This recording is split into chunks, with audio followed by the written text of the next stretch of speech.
Where was you at when this record came out? I remember. So this was. I was in high school. I want to say this is 96. Yep. Mm-hmm. I'm pretty sure this is 96. Yep. Remember, I was a freshman in high school. It was either spring or like going in the summer. I just know it was warm. It was summer.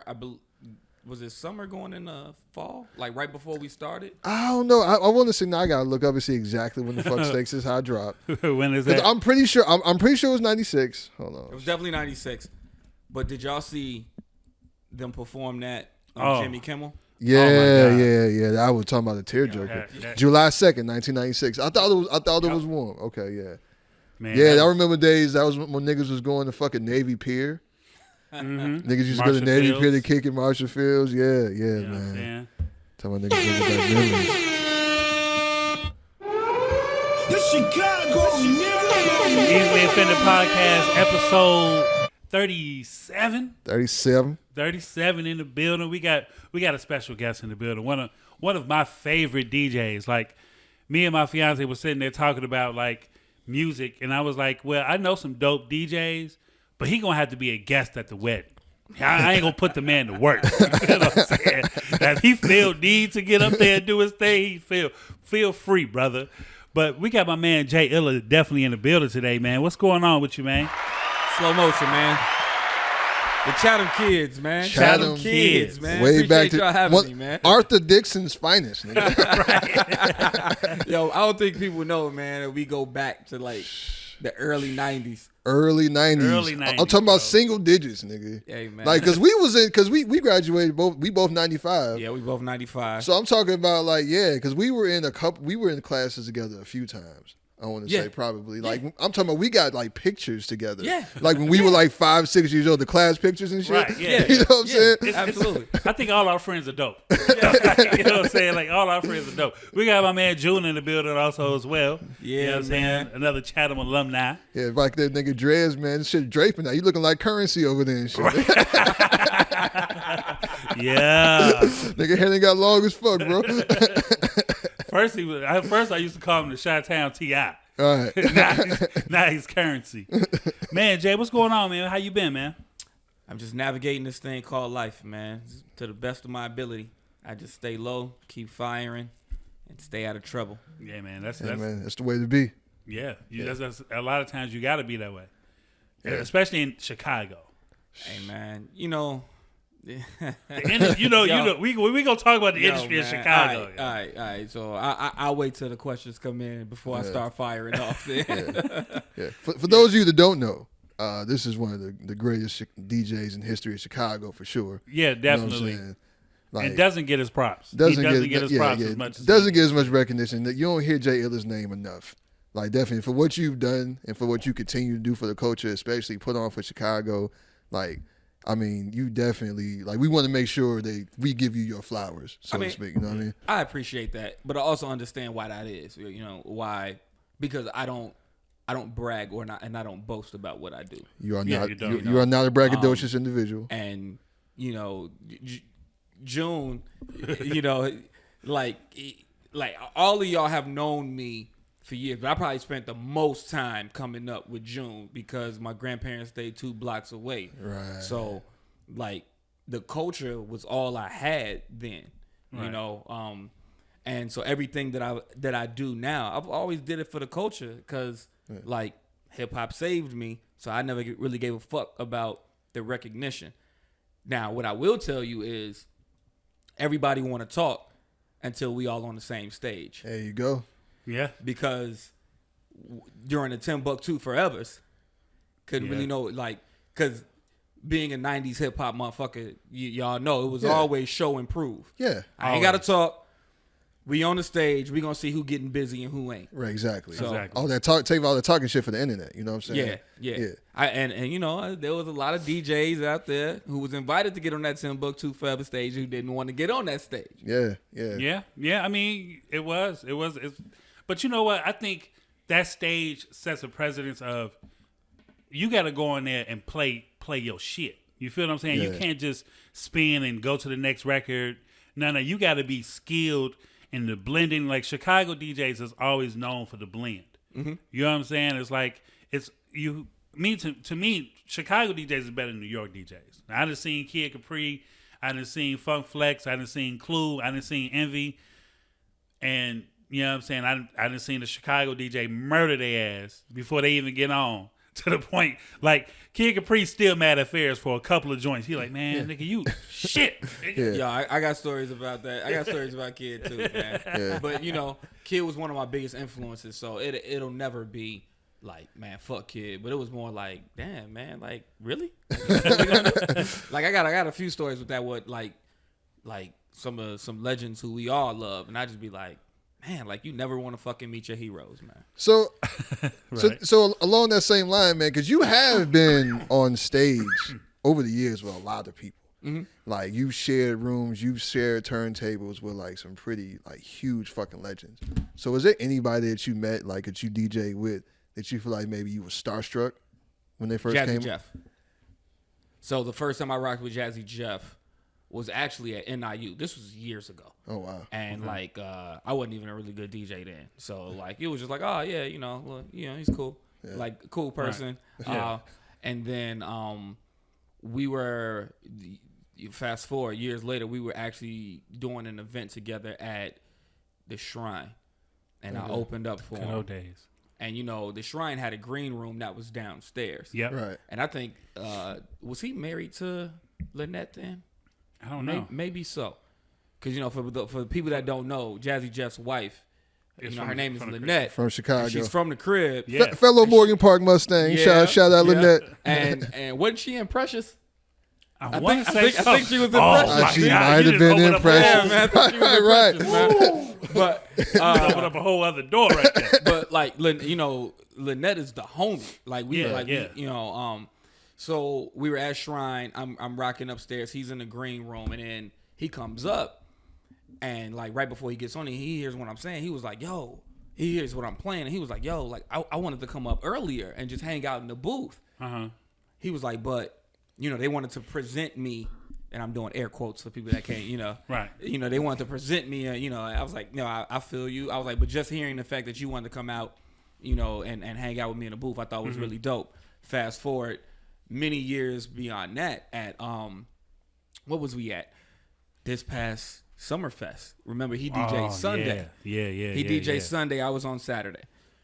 I never think like, yeah, these motherfuckers know who I am type shit. Right. So the Sunday I saw him, I introduced myself, like, again, like, yo, Jeff, I'm Jay Illa, you know, I've known Lynette for a while, and he looked at me and he was like, yo, I know who you are. He was like, don't introduce yourself again to me, man. Like laughing and shit. But the cool thing about that is, literally a week after Summerfest, I did a private event, a private wedding for Lynette's cousin. Okay. And Lynette was a bridesmaid. Okay. And so she was like, yo, Jay, can you DJ? I was like, yeah. And Jeff was there. Like, literally, like, 50 feet away from me while I'm DJing this fucking... I couldn't believe it. I had put on IG, like, yo, like, you know, I have this Knowing Jay series where I just drop, like, random facts about myself that most people don't know. Right. So this last Knowing Jay, I was like, I DJ'd at Summerfest. You know, I was the headline DJ, technically. Rocked for like 15,000 people. Got busy. Wasn't nervous a bit. Right. 1 week later, I did a private wedding for about 50, 75 people with the greatest DJ alive in attendance, sitting 50 feet away from me, and I was nervous as fuck. I was like, but I still killed that shit. Yeah. And I tagged him, and he reposted it. Nice. And he was like, and I put it in there as a joke. I was like, and he told me never to introduce myself to him again. So when he reposted it, he was like, you absolutely killed that wedding. And he was like, yes, please don't ever introduce yourself to me. That's what's up, man. That's dope. So let's get into like the history. What moment in your life did you decide to do the turntables? Like, to actually be a DJ? To actually man, that shit happened so randomly, man. I was right out of high school, and I was working at a mom and pop, kind of like interning, working, like, you know, just hanging around this mom and pop music shop called K's Music on 47th and Lake Park. Wow. It's and you know where the Italian Fiesta used to be? Yeah. And that, it was over there in the corner. And they had turntables in there, and my big bro now, who I didn't know then, DJ Opsky, would be in there DJing, doing open mics and shit. Okay. So Opsky stopped coming. The open mics kept going. Like I was heading them because back then I thought I could rap, and I was putting the needle to the record, to play the instrumentals. And then I was like, well, shit, I might as well try to learn how to do this. Right. And my high school baseball coach, Sean T, came in there randomly and saw me, and and he was like, oh shit. And Sean took me under his wing. So between working at K's Music, and shout out to Keena and Sonia for always allowing me to practice in there like during store hours. Mm-hmm. And if you ever heard a DJ trying to learn how to DJ, that shit is really bad.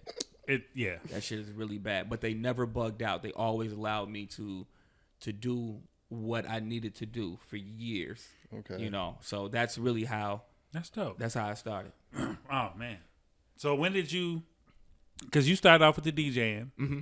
and then slowly but surely you got into the party scene too, like forming a group, throwing parties, or did I jump a few years? So what happened with that was, wow. So I started hanging out. I had met my homeboy. Okay. So you got a crew. Y'all got a crew. It's just like how me and Rell and June. Yeah, you got to tighten it. Yeah, I'm gonna try to because this is a very layered story. So I'm gonna try to make this shit as quick as possible, so I don't like talk people's ear up. Hey, no, man, breathe, man. Do what you do. So around this time when I'm working in K's Music, I am hanging out with another crew. It's me, my guy Red, my guy Matt, my guy Metro. His name is Jason. We call him Metro. And we had the most underground ass hip hop rap group name. Like, what was the name? Final Realm. It is the most hip hop shit ever. I definitely sound like some 90s hip hop shit, bro. So I just picture baggy jeans and Tommy Hilfiger. Oh yeah, big ass coats and shit, Nautica jackets. So Jay DJ, and Jason was one of the Metro. He's one of the people that helped me too. And I bought my first set of turntables from him. He had Techniques. He had some old Geminis, and I bought those from him. As far as the party scene goes, I was going to Harold, Washington with Red. And around that time, I can't remember. We randomly met. I can't remember how we met these girls. But this girl named Octavia and her roommate Sue over. It's like every girl in the 90s name was Octavia, G. Octavia and Sue. Yeah. Sue was Indian. They went to UIC. Mm-hmm. Okay. So this is around how. Quick sidebar. Yeah. UIC used to have hoes. Yeah. Low key. UIC campus from all over the place. I had a lot of good experiences over there. But please continue your story. That's all good, man. So this is that dorm room that's over on like Roosevelt and Halsted. Like it's like a block. It's like Maxwell and Halsted. Yeah. I know. Okay, that before all of that shit was built up over there, it was just a dorm room. We used to hang out over there, and then. Octavia was a little older than us. We was like 19. We was probably like 18, 19. And Tay and Sue, they were like 21. When they didn't feel like going out, they would hit us like, yo, why don't y'all bring the turntables and shit over? We could just do a house party. I was like, all right, bet. So we literally used to fucking like sneak in our turntables and wax and shit into the dorm room. Oh, wow. Like on some house party too shit. Like, oh, shit. Like they would like distract the people at the front desk and we'd be like with the crates of records and the turntables like, And, that's crazy. And we used to have a gang of motherfuckers because they had a suite. So we used to have a gang of motherfuckers in there and we would be partying. My best friend, Tense, went to NIU. He went to NIU with my brothers D Green and Doza and all of them, mm-hmm. Yeah. and my guy Avery. Okay. June, you know Avery? Yeah, from. Yeah, man. You should know D. You know D Green and all of them actually. Yeah, man. So they all went to NIU. Around this time, me and Jay, we DJing. So Avery's, I think it was his 21st birthday party. Mm-hmm. He had a house party in Mary Nook. Mary Nook. Yeah. Confusion is here. You have to know how to get in and out of Married Nook. You have to know how to get in and out of Married Nook. His 21st birthday party was in Married Nook, and I think it was D Green that convinced him to let me and Metro DJ that shit. Okay. So we set up, and like Abe brought like a couple hundred motherfuckers to this house party. That shit was wild. It was like that shit was wild, but it was cracking. So we didn't think about throwing parties then. We just knew that, yeah, it was cool. And then I'm still DJing. By this time, I'm like 19, 20, and I'm in the clubs. I was in the clubs before that because Shanti would sneak me in. Right. So right after that, D was interning at Dragon Room. Ooh, I had gotten an internship at Dragon Room because that was my first weekly event. R.I.P. Dragon Room. Yeah. Man. Legendary. Me, Avery, and D Green took a road trip to Baltimore. Okay. And during that road trip, Abe was out handling some business. It was just me and D chilling. And D was like, man, what you think about throwing parties? Like, fuck it. He was like, I got a name for it too. He was like, So Shy. This was like 2000 and shit. 2, maybe? Right, because y'all started out with a Crocodile Lounge, didn't y'all? That wasn't our first party. That was our first weekly, but that wasn't our first party. Damn. Crocodile Lounge. Yeah. All these names, bro. And the original Crocodile Lounge, not the Crocodile Lounge that was in Wicker Park. Talking about the one on Van Buren. The one on Van Buren. Yeah. That shit used to, man, that was such a good time. In like early 2000s, Chicago, like in terms of like partying. Yeah. We were just talking about the other day, man. We were just dropping names like, man, like places like the Center Bar. Yeah. Divine. Used to be a Divine. I remember used to be a Divine. Divine is where I got my rep up. Yeah. Used to DJ really Divine a lot. Up. Yeah. So you used to have a line outside the corner, like outside. Yeah. Like that shit was great, man. What's funny is even before we were So Shy, and we threw a party with the homie Will Brown. Right, yeah, right. Shout out to Lil Will. Yeah, we threw a party. I think it was Will Brown's 21st birthday, and this was before we was even So Shy. Like just as a fucking group, I was DJing at Minx, and I had the end for Minx, and I asked, yo, like, can we do this party? And they gave us the go ahead, and we packed that bitch out. Like that shit was crazy. Yeah, I think I was there at that party. It probably was. It was so many parties back then. Like sometimes it's a blur. Like the older I get, the more I remember. Which is like kind of crazy. Yeah, you know what I'm saying? I'd be like, then when spots come up, I'm like, oh damn, Minx, Ruby, fucking just Glow. Zentra, Glow. Yo, somebody mentioned Glow to me the other day. I totally forgot about Glow. Yeah, she was like, I used to go to Glow on Wednesdays. I was like, oh shit, I forgot about Glow on Claiborne. Yeah, Chicago club history back then, and that's when people like. I remember just coming to your parties. And it was always more women than guys. You know what I'm saying? The blueprint. Like it was just always more women than guys. And you are guaranteed to leave out with your shirt wet because you didn't dance all fucking night or just had like a whole hour where you didn't even touch the bar. Right. Like you you just partying for real. You know, like, it's funny you mentioned that. I was just having this conversation not too long ago.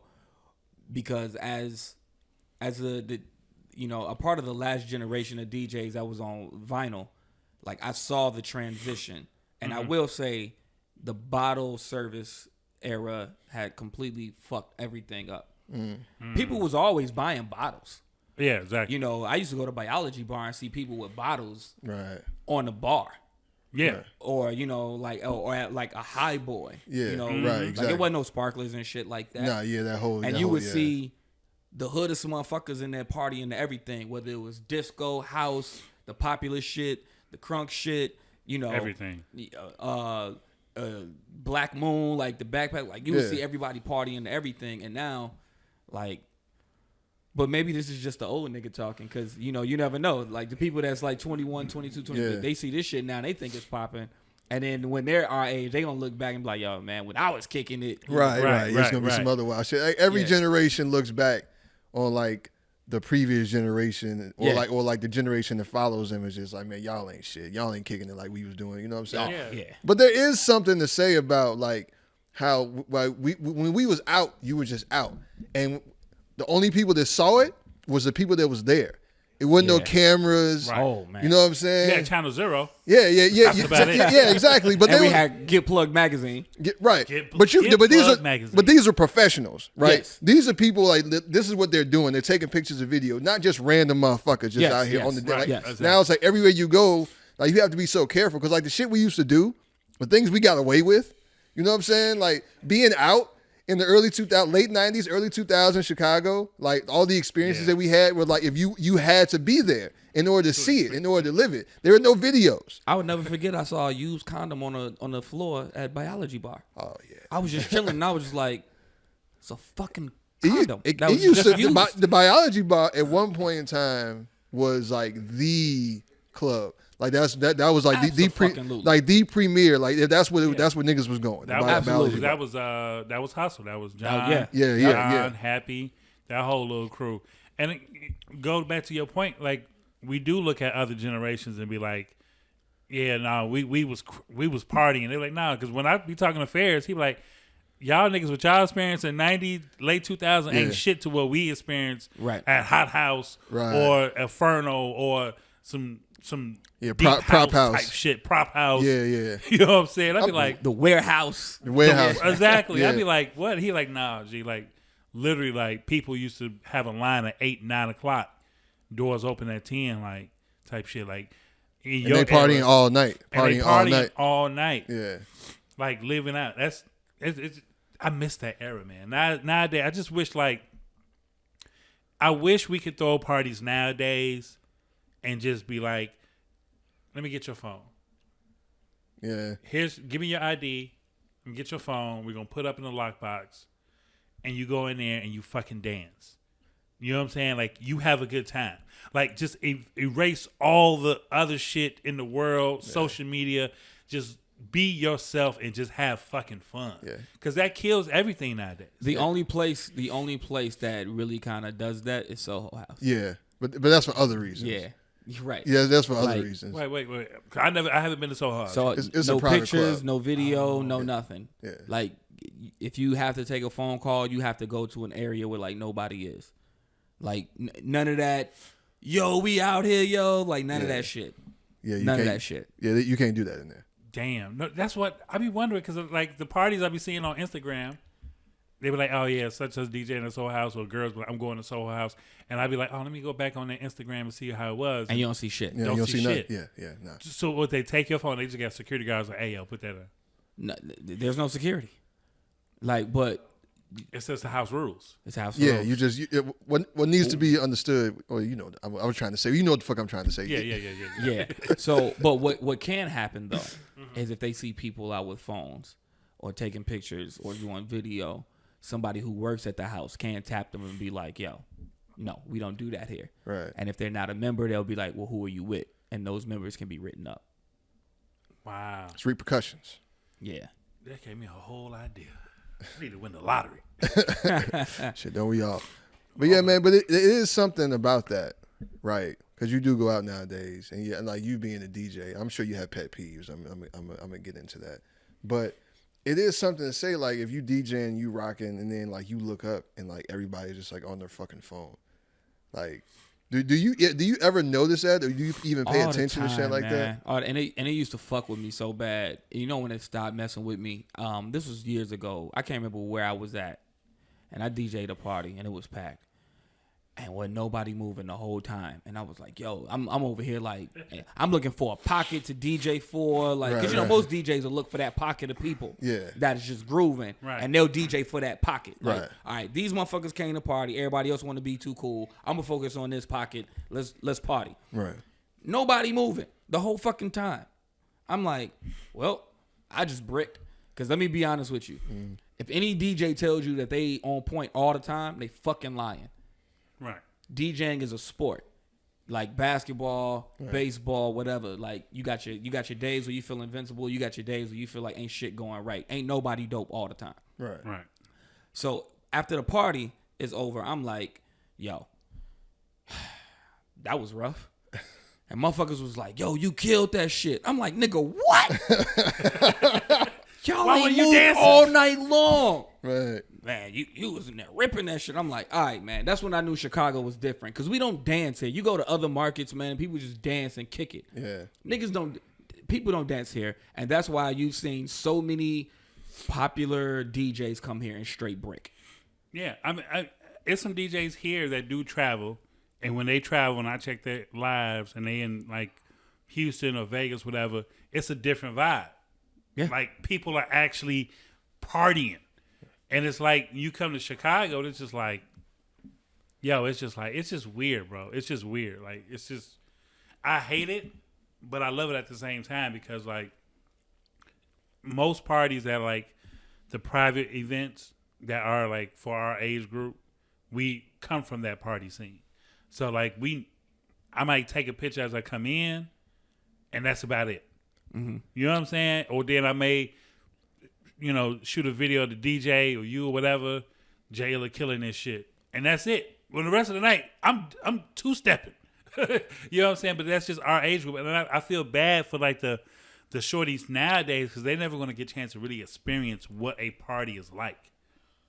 Unless they go to, like, a fucking festival or some shit. I mean,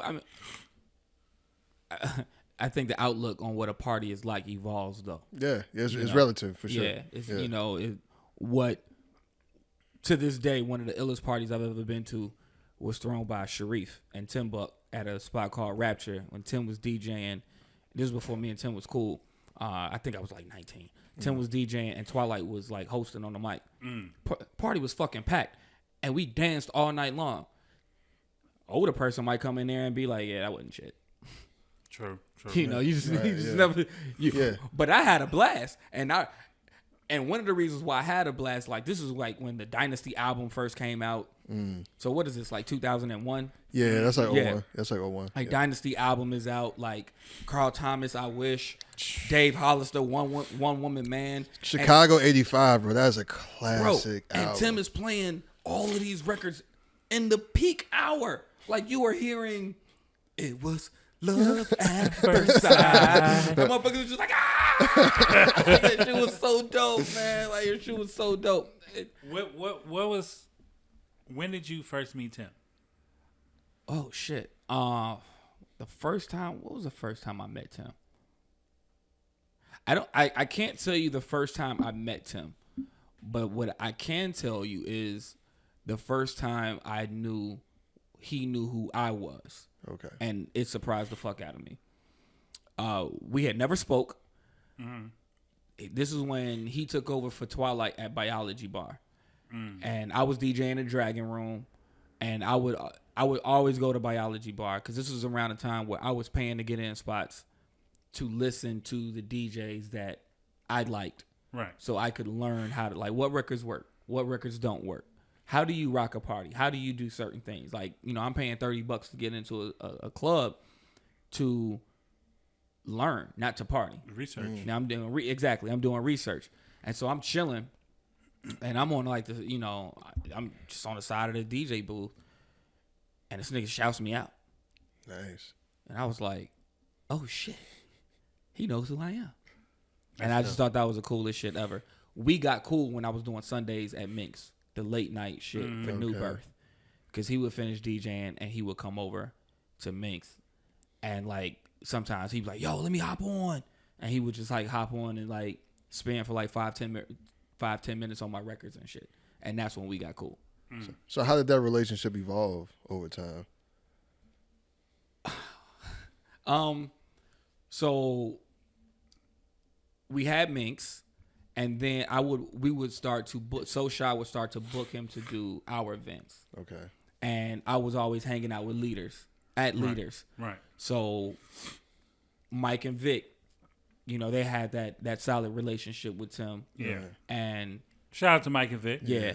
And when we started doing Divine, Tim started rocking with us. And that's when me and Tim got super cool and our relationship started to evolve. Because back then, this is back when Leaders was in 43rd and Cottage. Right. Classic.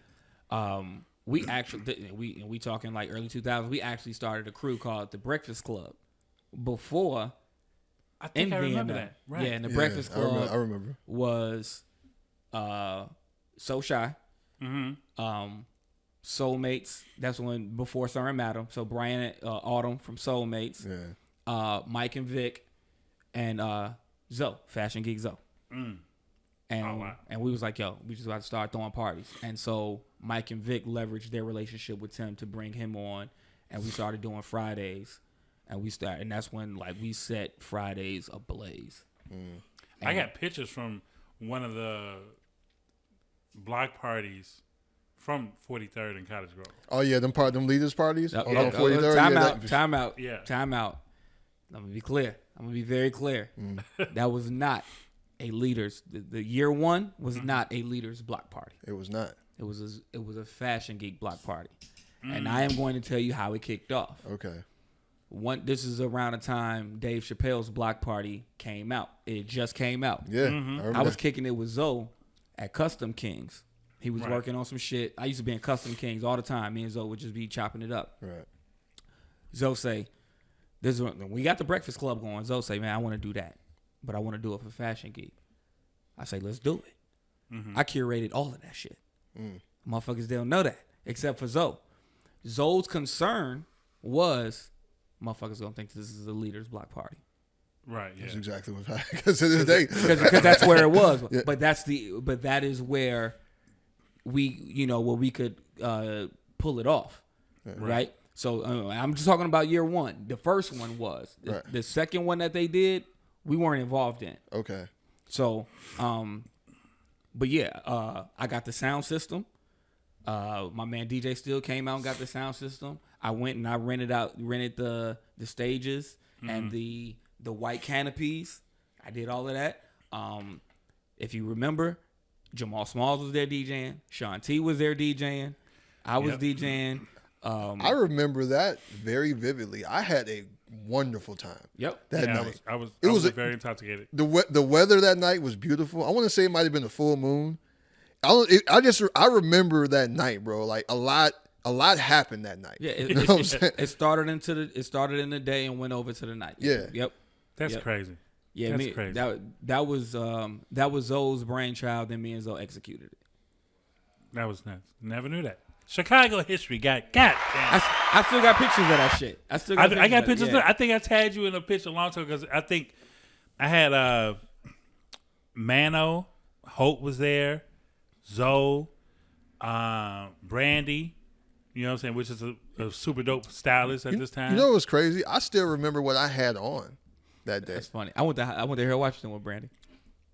I can tell you off record. I can tell you a story not about Brandy, but one of our other guys had a huge crush on her. That's funny. Word. It was hilarious.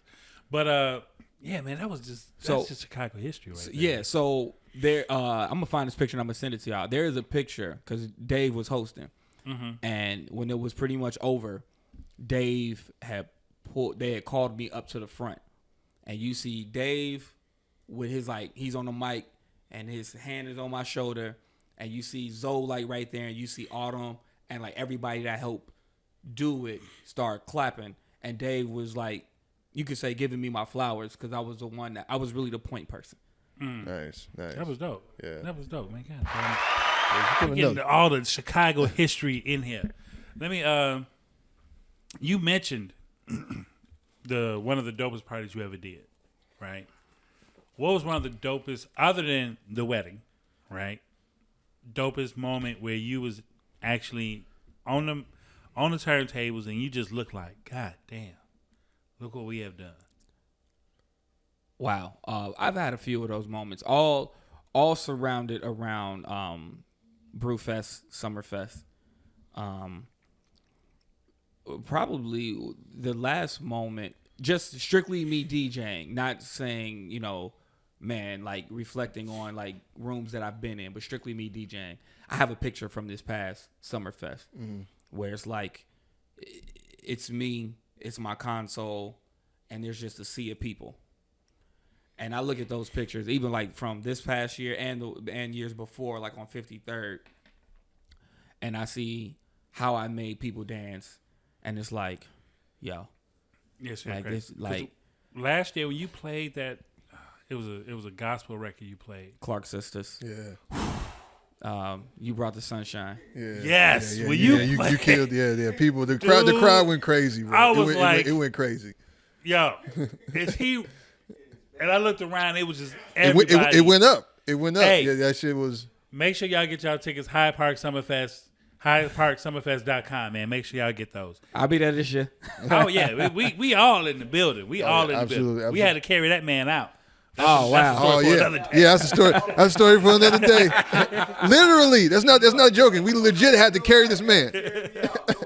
Oh wow, man. Yeah. It was a good time. Yeah, shit escalated quickly. Like I was looking for him, right? I couldn't where the fuck is June? You know what I'm saying? And then I find this dude like violently drunk. I'm talking about this dude is just all over the place. Yeah, but we won't tell the whole story. Right. Wow. I mean, I give you another little nugget. I'm not gonna go too deep into this, but because of my involvement in DJing with Summerfest, because I've been there since year 2. Shout out Swain, man. Like I love Swain. Because of my involvement, somebody that I know, who I've known for a while, on the brand side, he saw it and was like, yo, I want to be a part of this. And he went from cutting checks to now he's a talent buyer. And he's like, so he said like, yo, like I'm doing this shit because you on it. Oh, that's dope. That's amazing, bro. See, I'm getting better at the roadcast. Yeah. I got it mapped out. So, you know man, you just got to let the applause play a little while, man. Yeah. 2 seconds and then stopping.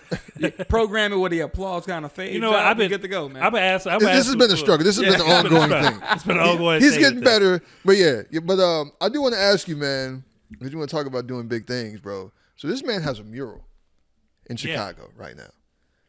Do you have a fucking mural in the West Loop? What The Chicago nigga.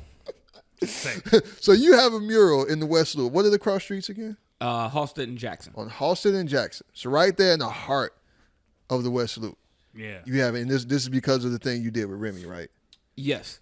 So how did that whole thing came about, man? Because I saw like the event and what you were doing, and like the legends that you were in the room with, man. So I know that had to kind of be a real big experience for you. So just like tell me about that, like how it came about, how did you feel when you were doing it, man? Just tell me about the whole experience. Okay, so it first came about. I got a phone call from my man DJ Marshall, which is DJ Question's best friend. Okay. Rest in peace, Question. Miss you, my brother. Oh man. Yes. And Mars, him and Question's friend from Freedom Party, they were looking for a Chicago DJ, a reputable Chicago DJ to be a part of an activation that I had no idea about. Mm-hmm. So Mars reached out to me and was asking me questions about like who would I recommend. And then I talked to somebody else. I talked to Boy Genius, and it turns out that Boy Genius and Mars, they were all talking to the same person. Mm-hmm. Next thing I know, I get an email, and they nominated me. And nice. I was like, wait a minute. Like, y'all was asking me about other DJs. And I was, like, yo, well, like, influential DJs in the mixtape culture back when I was coming up, Twilight Tone. I used to get his joints from Coops Underground on 87th Street. Fucking cool. I was right off 87th and Ashland. Yeah. Right next door to Wesley Shoes. Yep. Down the street from Kimbart. The Coops I was going to was off of Stony. Right, off Stony. Oh, yeah. Right. Yeah, right. So, and then I was like, also Third Rail. You know what I'm saying? Like, right, I was getting Third Rail mixtapes from Dr. Wax. I was like, yo, these are the people that were like really killing shit. Right. Because they were specifically looking for mixtape DJs. And then they was like, well, did you ever do mixtapes? I was like, well, yeah. I was like, right. I did like live mixtapes. I was like, when I was in the mix, like by the time I started DJing, it was CDs and in the digital era. Like, it was just like we were really moving into the digital era when I was doing shit. Next thing I know, they was like, yeah, we selected you. And I was like, the fuck? And we, me too, my manager, he was handling everything, and we really didn't know what it was. And then 2 just hit me, and he was like, yo, I just read over this shit on what you about to be involved in. And he was like, they're honoring Marley Marl. They're honoring Red Alert. They're honoring Shortcut, Coco Chanel, Spinderella, and Jelly from ATL, and you're going to be a part of that. And that's amazing. And I was like, wait, what? And then they was like, and you're going to have a fucking mural. And it's all about celebrating hip hop's 50th birthday, the culture. So I was like, wow. Oh, okay. Hey, you deserve that shit, bro. So cut that check.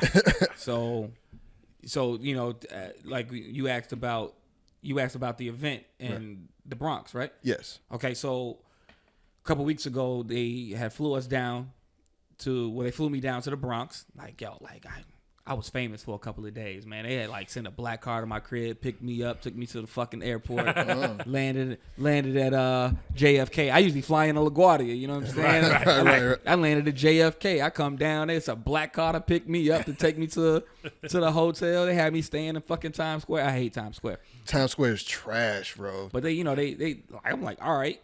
And then like to get to the event, which was in the Bronx at the Hip Hop Museum in the Bronx. Like I had another ride to get there. Oh, and they honored DJ Yella from NWA. Yeah. Oh wow. So I'm like, all right. So we get to the Hip Hop Museum. I'm walking through, and I'm like, yo, like this shit is crazy. They have all of our murals, and the kickoff event was in New York because they had already did Marley Marl, Spinderella, and Coco Chanel's murals there. Mm-hmm. So they'll be doing an event here to celebrate my mural soon. Nice. Okay. Making sure all my niggas is there. Chatham, we in the building. Yeah, boy. Absolutely. So I'm there, and I'm like, yo, man, don't nobody fucking know me. Like these motherfuckers don't know what I do, man. Right. So even before I got to New York, I had hopped on the horn and I had text Clark Kent because Clark is the big bro, and I was like, Clark, man, like they got me for this activation, man. I like look at the people who I'm with, man. My resume ain't like this. Right. In true Clark fashion, he like, Jay, you deserve this shit, man. You do, man. He's Absolutely. He's like, Jay, you deserve it. You deserve to be in that room with them. Like, Clark has always been big bro to me since the first time I met him. Like, he cussed me out for 45 minutes, but that's a story for another time. I mean, we could tell that story if y'all got time. Hey, we have stories. Yeah. Take your time. If you want to tell the story, go ahead and tell the story. So, but you know, during the event, Red Alert is supposed to do the introduction. Red Alert and Spinderella. Mm-hmm. In true hip hop fashion, Red Alert just goes off script. So, Red Alert says his spiel. Spin says hers. Red starts talking again, calls up Marley Marl. I'm like, I bet. You know, I was like, yeah, it makes sense. You know, we in New York. You know, all these are legends. Right. Then after Marley Marl, Red throws it to Coco Chanel. I'm like, yeah, it all makes sense. All New York motherfuckers, all right, you know. Then he's like, yo, my man DJ Yella, come up here. I was like, all right, well, you know, NWA, classic shit. Yeah, you know. And then he's like, yo, my man DJ Jelly from Atlanta. I was like, oh, shit. I was like, he doing everybody? Right. I was like, but they don't know me. Like, you know, Jelly super, you know, he's super certified in Atlanta. And what he do? I'm like, yeah, they don't know me. And even two was like, man, I hope they don't forget about Jay, man. And he was like, Red is like, yo, where Jay Illa at? He was like, we got to bring up, you know, Jay Illa. And I was like right there, and I was like, yo, I'm right here. So I'm here, nigga. No, it wasn't even like that because I was kind of standing behind him. Uh-huh. So you know, so like, and he gave me the mic and he gave me a hug, and we Chicago kids, man. We gonna be authentic wherever we go. Right. So I wasn't fronting. Like the first thing I said was like, New York, what up? And I know y'all don't know me. Right. You know, and I'm the youngest person here. I was like, but the culture raised me, and I went. And I looked at every legend there, and I told them how much they meant to me, and how the culture raised me. I was like, you know, Red Alert. I'm gonna paraphrase this shit, but I was like, Red, because of you, I got my favorite group of all time, Tribe Called Quest. I was like, Marley Marl, because of you, I got my favorite LL Cool J song of all time, Booming System. I was like, Yella, because of you and your crew. I was like, I heard my very first hip hop record because I was only like 7, 8 years old. With NWA, and I was like 88, 89. Right. I was like Spinderella. It was like I had the biggest crush on you. I was Spinderella was so like, fine. She's still fine. Yeah, I was like, I had the biggest crush on you. You know what I'm saying? I was like, Express Yourself by Salt and Pepper is my favorite record of all, Salt and Pepper record of all time. I looked at Coco Chanel dead in her face and was like, I remember you from Teen Summit. That's my era. Teen Summit. 90s kid beat, like that's my shit. That's how I know who Coco Chanel is, because of that. Because of Teen Summit. Yeah. Like and with me doing that and and telling them like I know y'all don't know me, but believe like I'm dope too. Right. I got so much love from that, and I shouted out Tim. I was like, yo, Tim Buc 2 forever. Tim Buc 2 forever, man. And Spinderella came to me after that. She was like, you knew Tim? I was like, nah. Me and Tim was roommates. She was like, wow. He was like, he was so sweet. I was like, hey, you really didn't know him, but Hey, look. I love Tim Buc too, man. Yeah. Me and him in the past, we've had our back and forth. Nothing public, just between me and him. But Tim was the dopest DJ. I just like best DJ I ever heard. I was just like, bro, like, but he was a fucking asshole at times. Absolutely. But he was a good asshole because he, like, even though he was an asshole to me, I remember working with Lawless Records and Happy send me off. He like, I need you to take this King Louis record, meet Tim Buc 2 at Shrine. And I was like, all right, cool. So he hands me the flash drive. I go to Shrine. I'm like, yo, Tim, I got this King Louis record. Can you know what I'm saying, play it tonight? Blah, blah, blah. Ignored me. Yeah. Strictly. Now, mind you, at this time, we know each other. Like, you at my brother crib. You heavy hitter. Like, we.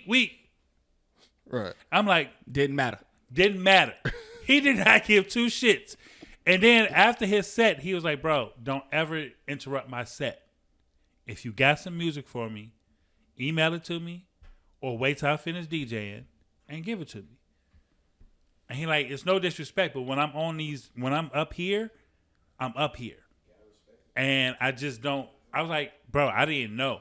So later on, I tell Happy, and Happy's like, yeah, that was a challenge. Because he like, I know how Tim is. Mm. So he like, if you gave Tim the record, and he won't play it on the WCI, you did your job. But he ended up playing it. But yeah, that was just my experience with Tim. Like, but Tim was like super cool, like in his moments. But he was an asshole. G. I love him to death because like some of his music and some of his DJ sets is just memorable. Yeah. So like memorable. I'm gonna end I'm gonna get back to the Remy story, but I don't want you to feel bad because Tim did the same exact thing to Just Blaze in L.A. To Just Blaze. Okay. Tim was in L.A. rocking, like going, and Just Blaze told this story. Tim was in L.A. going crazy. This is how they got cool. And Blaze was like, who the fuck is this DJ going crazy like this? He was like, I gotta meet him.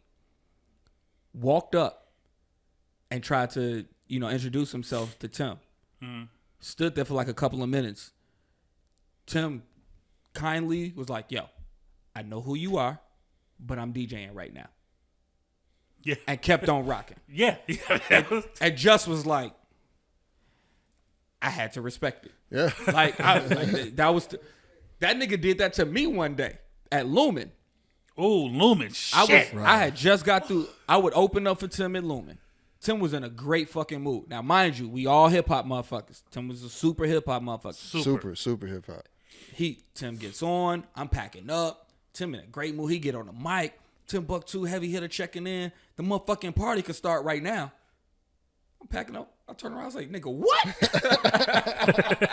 Nigga, what you just say? And that's exactly. Basically, I was like, nigga, what?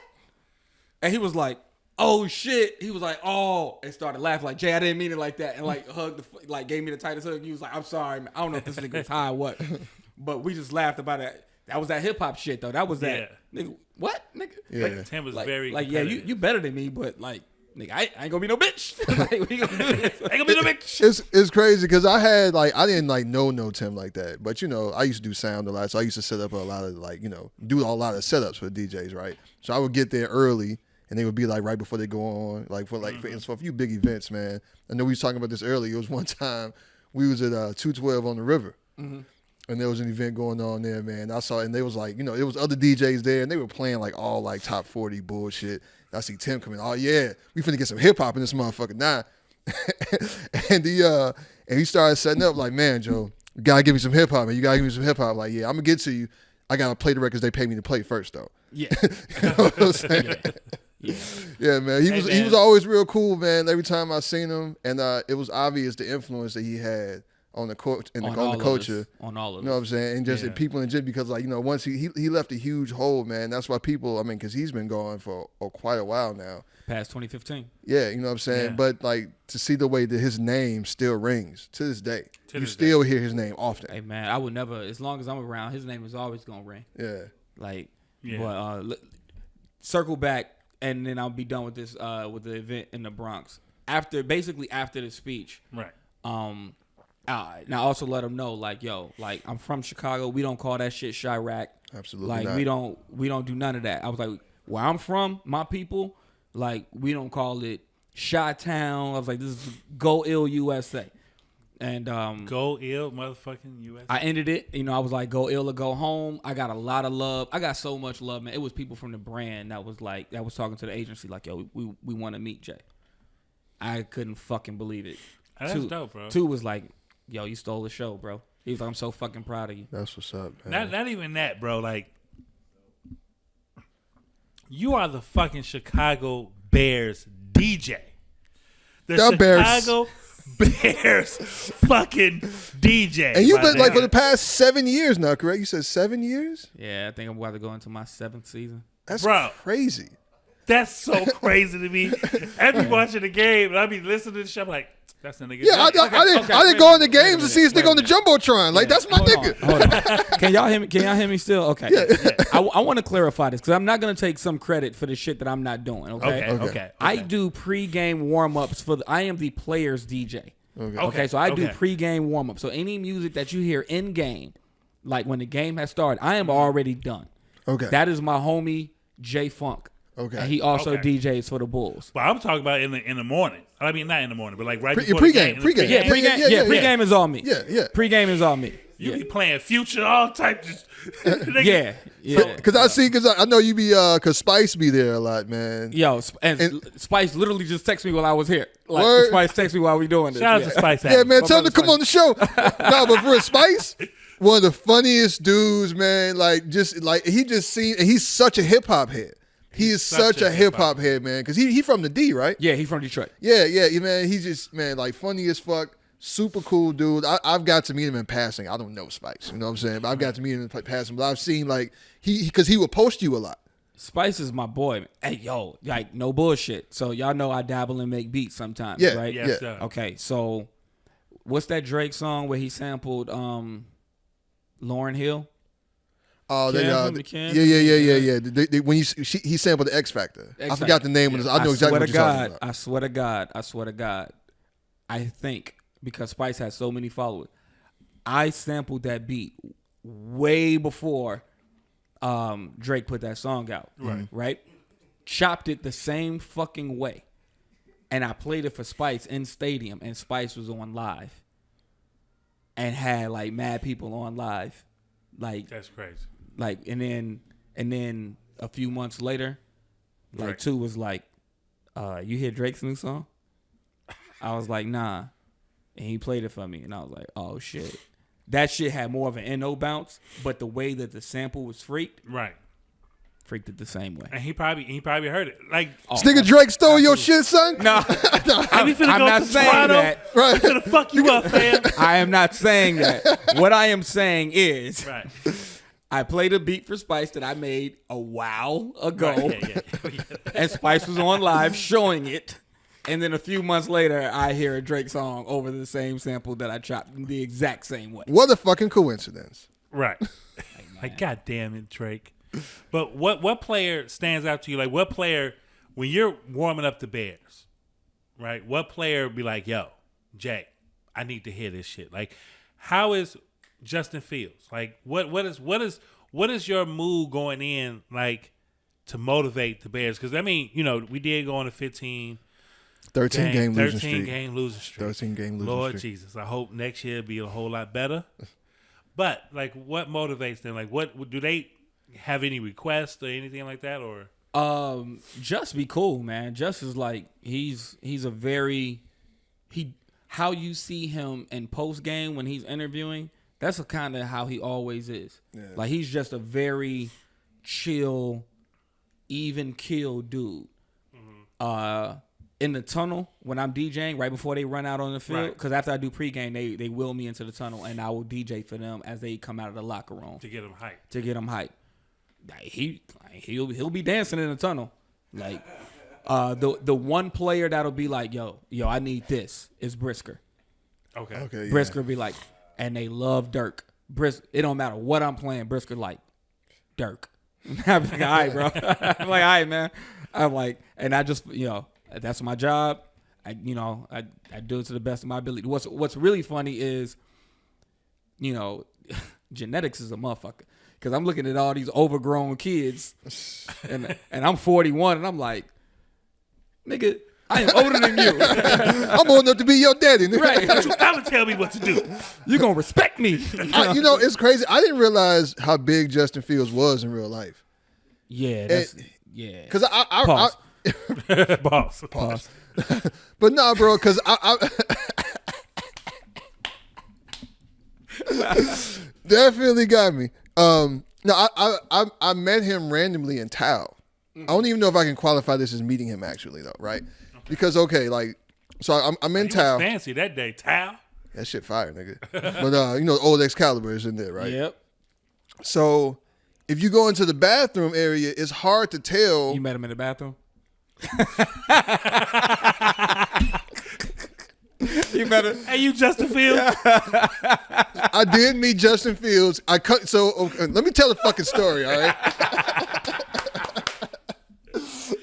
So, all right. So I'm trying to figure out, because there's no real clear way they mark the men's bathroom and the women's bathroom, right? Right. So I'm sitting here looking at the doors. I'm trying to guess which fucking one I'm going in, right? So I'm so focused on trying to make sure I pick the right door. So I open the door, and then a couple of seconds later realized that Justin Fields is coming out. So I just asked him, like, man, this got to be the men's bathroom, right? Like, yeah, you in the right place. And I walked past, and then it dawned on me. And I turned back like, hold on, that's fucking. He was like, yeah, it's me, and just kept fucking walking. Yeah. I am him. As DJ Drama say, I'm that. Yeah. No, I got videos on my phone that I can show y'all like on how they act in a tunnel. The shit is crazy, man. But I mean, at the end of the day, once again, we Chicago kids. Not only are we Chicago kids, but we are products of 90s hip hop. You know what that means? That means we don't give a fuck about none of y'all. Not really. We don't give a fuck about your status. We don't give a fuck about your bank account. Because I'm just as dope. At all. So I be running into some of these players at SoHo House and everything else, and I just be like, yo, what up? And I keep it moving. Like, I don't need your fucking validation. Look, sometimes it just be like, we got dope friends. Yeah. So a few episodes ago, we interviewed Scoop Jackson. I love Scoop. Scoop's so cool. You know what I'm saying? Cool dude. So I'm like, we got Scoop. He is like, yo, we got fucking Scoop Jackson. Oh, shit. We got Scoop fucking Jackson.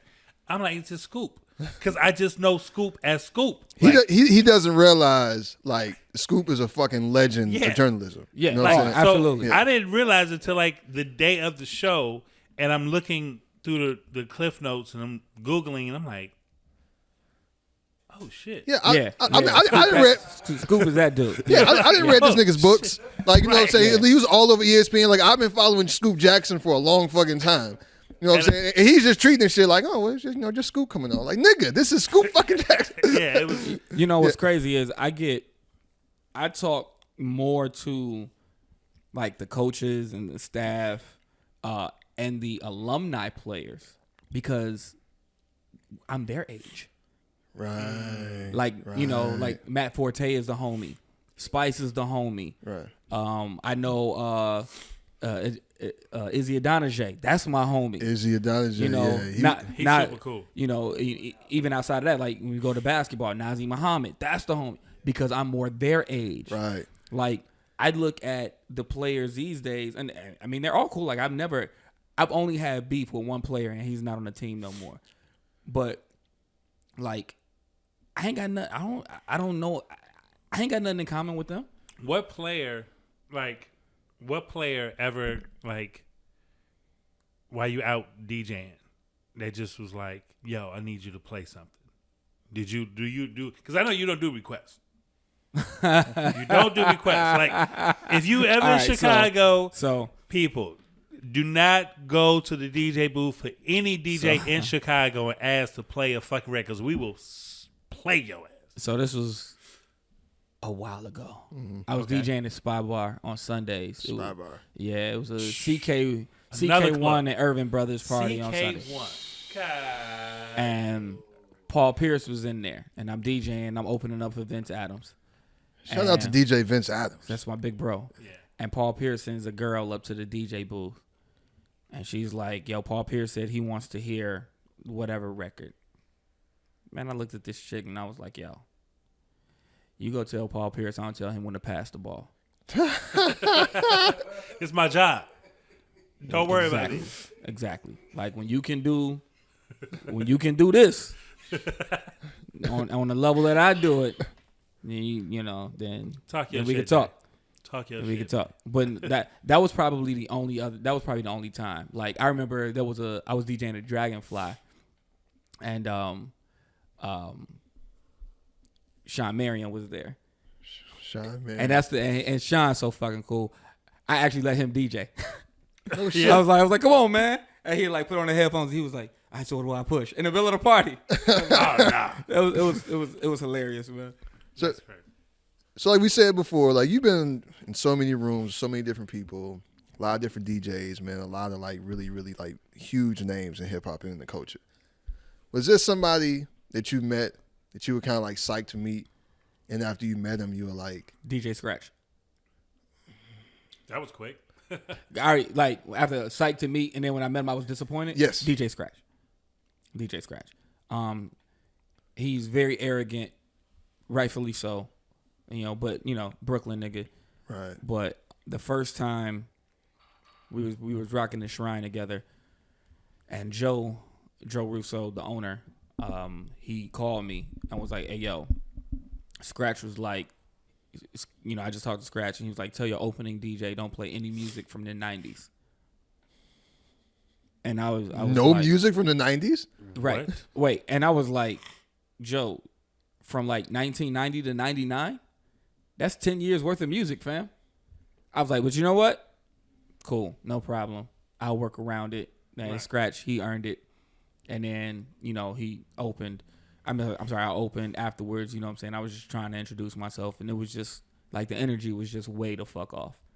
And then I ran into him again in Atlanta, and I tried to talk to him again. Energy was way the fuck off. And then after that, I was like, man, fuck that nigga. Yeah, I mean, sometimes it be like that. Yeah. Even one of my my biggest inspirations, Kid Capri. We had so there is an event that happens in Chicago called Heineken Red Star. Yeah, right. And it's happened for a few years, and Kid usually DJs, and I would usually DJ. Right. So the first time we did it at Chop House. And I was DJing on a rooftop while Kid was rocking. It's like, all right, cool. The second time we did it at, I don't even know the name of this club now, but it used to be Crowbar, Level, like whatever that club is now. Oh, yeah. Crowbar. Yeah, and when Kid was DJing, they had me DJing up in VIP. So this is twice while Kid is DJing, I'm DJing in VIP. And I was like, there's nobody up there. Everybody's out to listen to Kid. So I'm like, all right. I don't say nothing, but two asks Mark Fuller, yo, why y'all keep putting Jay on punishment? Like, this is twice now. Right. Why is it y'all keep scheduling him to DJ when Kid is DJing? Like, he ain't DJing for nobody. Right. Mark was like, he just kind of paused and was like, Kid don't want Jay. Kid doesn't want Jay to open for him. He too hot right now. And I wouldn't try to burn the spot, but he was like, he too hot right now. It's like, Oh, okay. Fast forward, we in DR. So the promoters that booked him found out that we knew each other. So his kid's manager, James, I think his name is James, we all hop on a 3-way call. And I'm like, yo, Jay, it's Illa from Chicago. Rock with CK1. He was like, oh, shit, Illa, yeah. He's like, yeah, man, you know the deal. Like, yeah, it's all good, man. I'm not going to burn the spot, man. He was like, nah, we good. We get there to DR. It's one of the biggest parties. I'm opening up for Kid. Kid tells me, yeah, just play, just go Chicago, man. Just play all that disco and house. I'm like, in DR? Yeah, nah, you can, yeah. It's motherfuckers from Philly, right, New York, UK. Everywhere. Everywhere. I was like, but you know what? Girls in bikinis. I'm like, cool. I'm like, all right, you're a kid. I'm gonna respect your wishes. Yeah. I will do it because you earned that. I'm gonna do it, and I did it. And when it was time for him to go on, he's still leaning at the bar, just chilling. And I'm like, all right, now, come on, man. So he finally comes up and he DJs, and he tears it down. And then James taps me like, all right, Kid done. He ready for you to DJ again. I'm like, nigga, I'm not DJing again. I was like, no, yeah, like. Kid is he's a big influence for me. Right. I respect his legend. I was like, but but he just played everything under the sun. I am not gonna go back on to Brick. You want to make it an even playing field? We can do that. I was like, but no. Mm-hmm. Shit, you deserve that same respect. Hey, look. I mean, obviously, Kid Capri is a legend. You know what I'm saying? Like, he's been in the game, well established, man. Fucking Def Comedy Jam for all those years. Yeah. You know what I'm saying? Like, pioneer the hip hop shit. But you ain't no fucking slouch. And to be fair, there are young DJs that'll come out here and burn the DJ to make a name for themselves. Yeah. Yeah. That's not me. Right. But there are, so I can only imagine what he's experienced in all the time that he's been DJing. Facts. I can only imagine. Yeah. Oh, I'm DJing I'm about to fuck it up. Like, and he don't want to go through that. Hell, I don't want to go through that. I had a situation at Promontory not too long ago where I didn't want to go through that. You know what I'm saying? Yeah. And niggas was like, yo, you ain't gonna DJ? And I was like, nah, man, I don't know. But, it's never fuck Kid. It was more like fuck that situation. Right. You know what I'm saying? Because like I got so much respect for that dude, but it was more like fuck that situation. And I think that situation more has to do with his experience over the years and less to do with me. Yeah. I mean, trust me, when I saw him at because Mark Full of Flavor always books him for Chicago. So I went once. I was at Promontory, and Kid Capri's on stage. Well, he's in the little green room, whatever. Mm. And I'm like, yo, what's up? How you feel? Da da da. Great to meet you. Da da da. Right. And he was like, I met you before. I'm like, yeah. I was with my brother Ferris at the time. And he's like, oh man, Ferris, man, that nigga burnt me in Cancun, man. So I'm like, he burnt you in Cancun? What are you talking about? He was like, pause, man, right? Pause. He was just like, nah, man. He like, I got love for Ferris, man. He like, man, call the nigga up. So I called Ferris up. I text Ferris first, like, yo, I'm with Kid Capri, want to holler at you. So he get on speakerphone. They chopping it up, whatever. The next day, I called, talked to my brother. I was like, yo, so what's going on? He fuck with me, but he don't fuck with me. He keep him at arm's length. Yeah, because he like, yo, like, you already know Chicago DJs burn.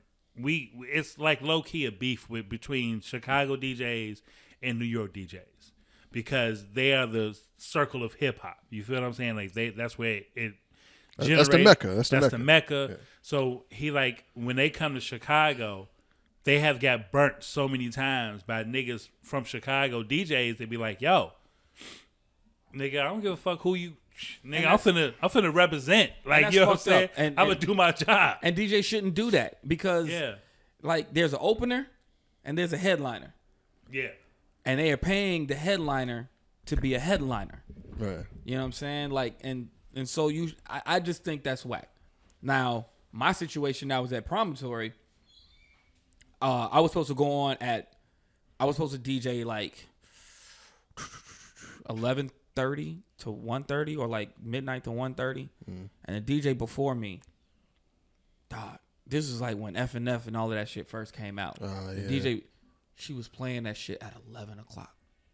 Like going crazy. And I'm just sitting there listening like, the fuck am I supposed to play? And, you know, my manager's out of town and I'm talking to like, you know, the manager and I'm like, yo, like, I'm not about to DJ, bro.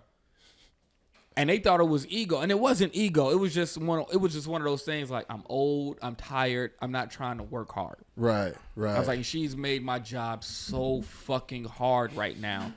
And then I guess what she said was, all I know is turn up. Like that's all I know. I was like, all right, well, that's cool, but I don't like. Yeah, don't work for you? When I was working at Secrets, damn. Yeah, Secrets. Right. Never been. When I was working at Secrets, Ferris used to always tell me there is a rule of opening up when you're opening DJs. You know what I'm saying? It's a skill set that you have to do when opening up DJs. So I want to ask you, like, what do you, to DJs that's out there now, to like some kid out there is probably listening to this podcast, like he want to get into DJing, what is your advice to a future DJ? Be fundamentally sound. Understand music. Know your music. Understand what a DJ does, right? So what I mean by that is, as we're talking about the hierarchy of slots, if you are the opening DJ, say in Chicago, a lot of clubs close at 2 a.m., so 1:30, and the doors open at 10. So you're probably going to rock from 10 to 12. There's no need for you to play any of the top records in your set. And I'm going to tell you why. When people walk into the club, they walk in and they get a feel for the club. They, you know, where we going to chill, like where we going to, you know, hang out for the night. They want to get their drinks. And the opener's job is to pretty much warm you up and keep you interested. Right. At any given time, there's only like 5 hot records. That's it. And then you add fillers in to keep it going. Mm-hmm. Think about it. What's the hottest record out right now? I don't know. Exactly. I can't even tell you. Exactly. And that's why we still playing records from 20 years ago. Think about it. Like probably Lil Uzi Vert. I just want to rock. Yeah. And depending on where you go, you know. Right. So the nigga don't even rap on that songs. Hey, well, yeah, right. So my I just every time you mention, I gotta do. I actually got a video of Justin and all of them doing that shit in the tunnel. It's funny as fuck. But you know, my advice to young DJs, and they ask me all the time, man. Especially a lot of questions I get is, how do they move over to the corporate and the brand work? Because you know that's what I do a lot of now. Yeah.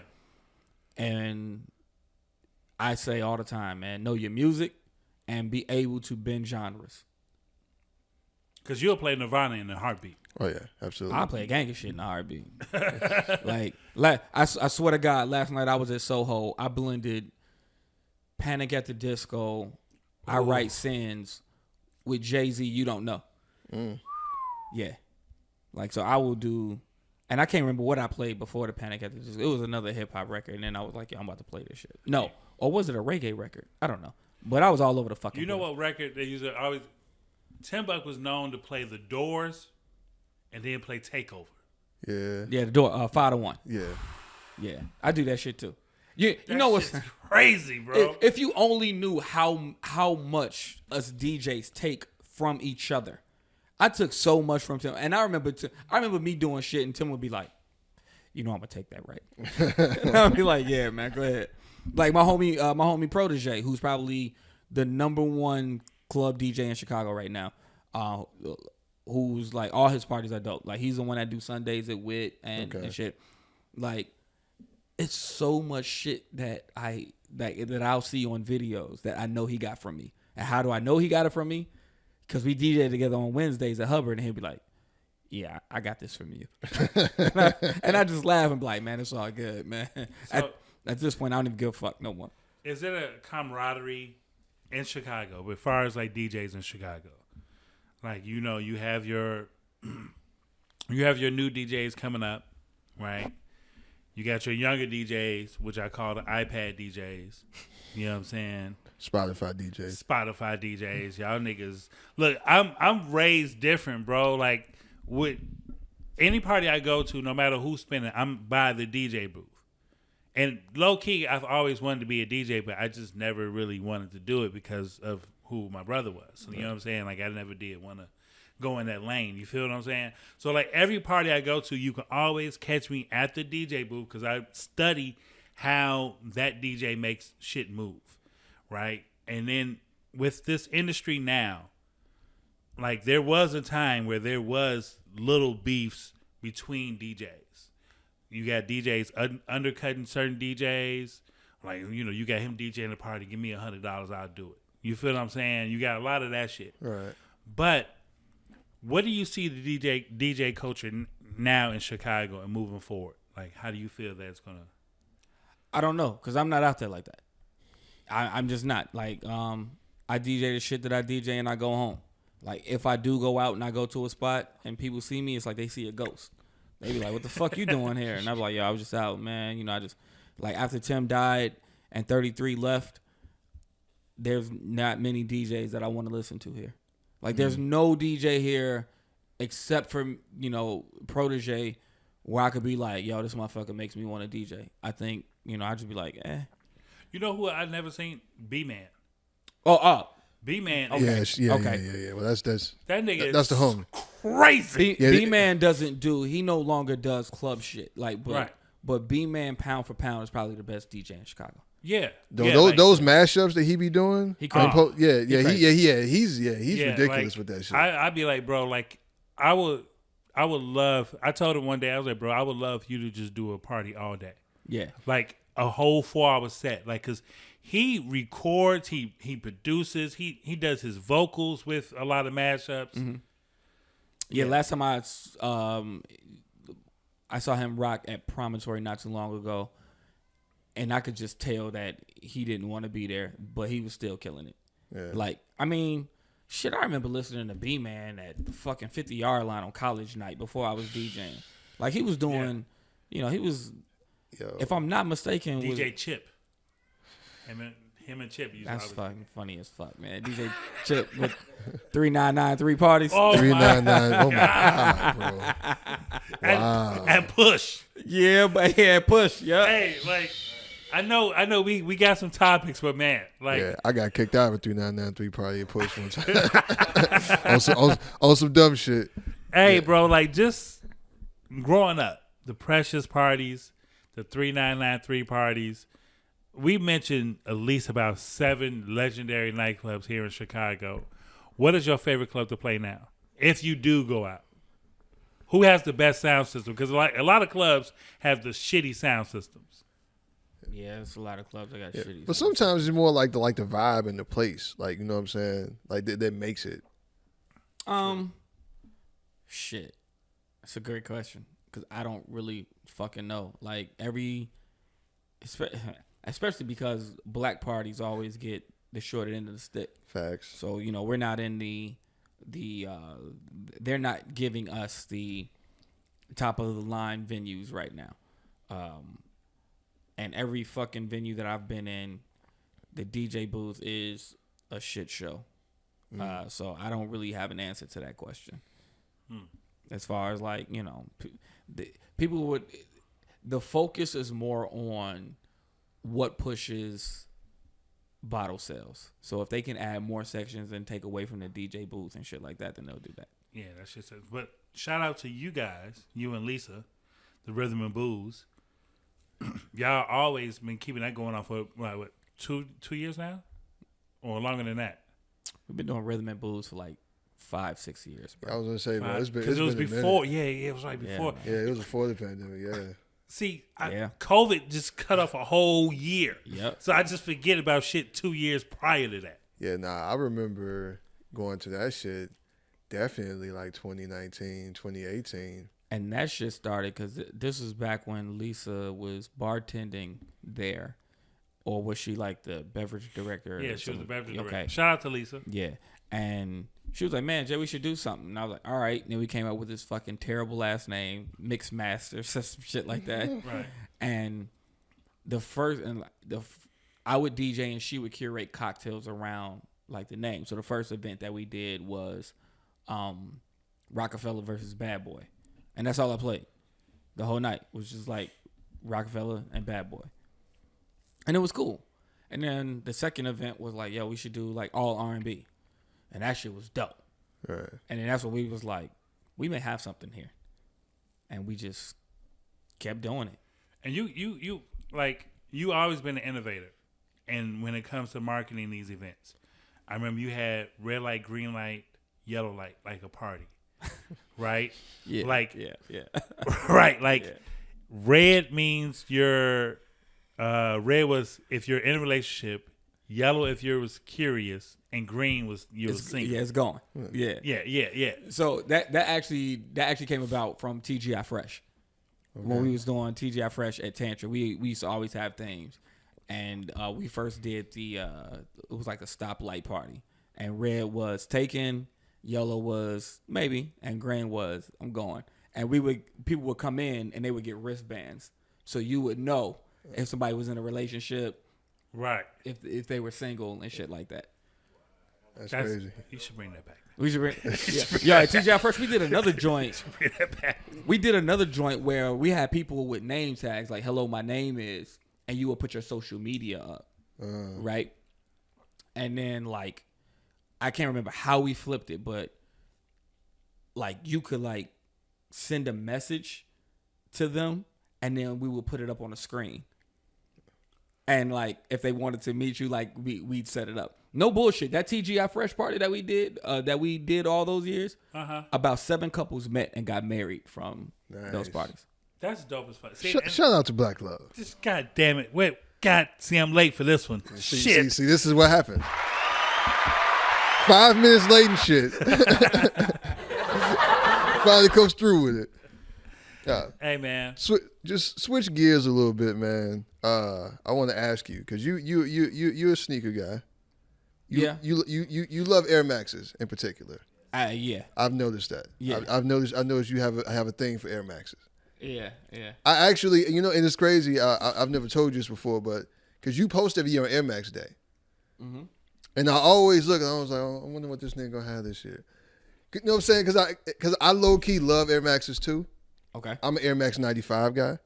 Okay. So I just want to ask you. So what number is your go-to for Air Maxes? Like, which one is your favorite? My favorite silhouette is the Air Max 1. It's the one. But lately, I've been buying a lot of 90s.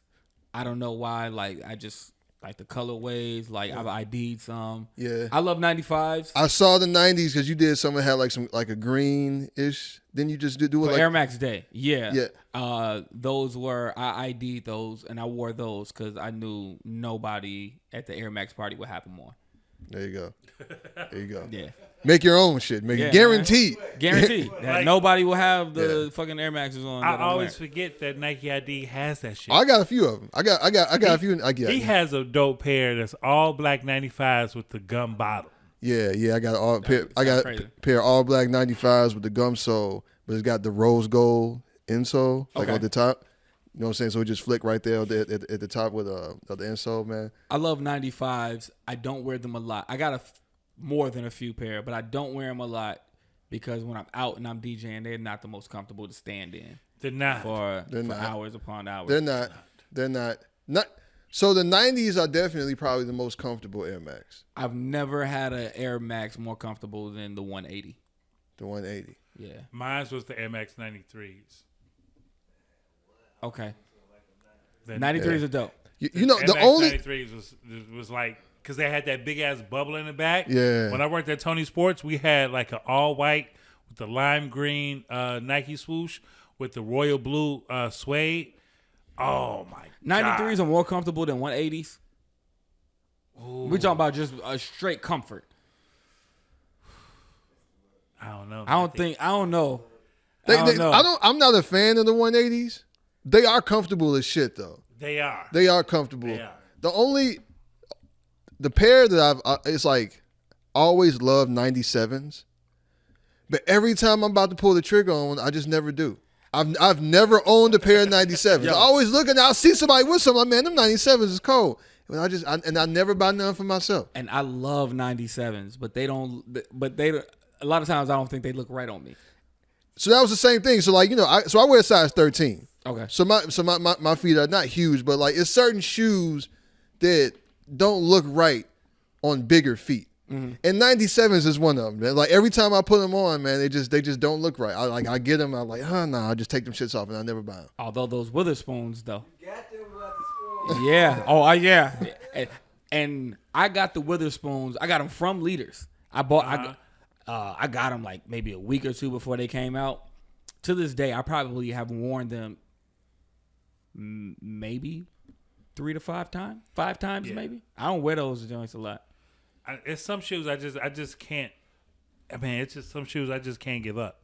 Like the 95 Air Maxes were my favorites. The Air Max 90s, I got a couple of pair of Air Max 90s. I got the infrareds. I got the black, white, and gray ones. You know what I'm saying? I got some Air Max 1s that Diego gave me that are like white with the gun bottom, lime green, metallic silver joints.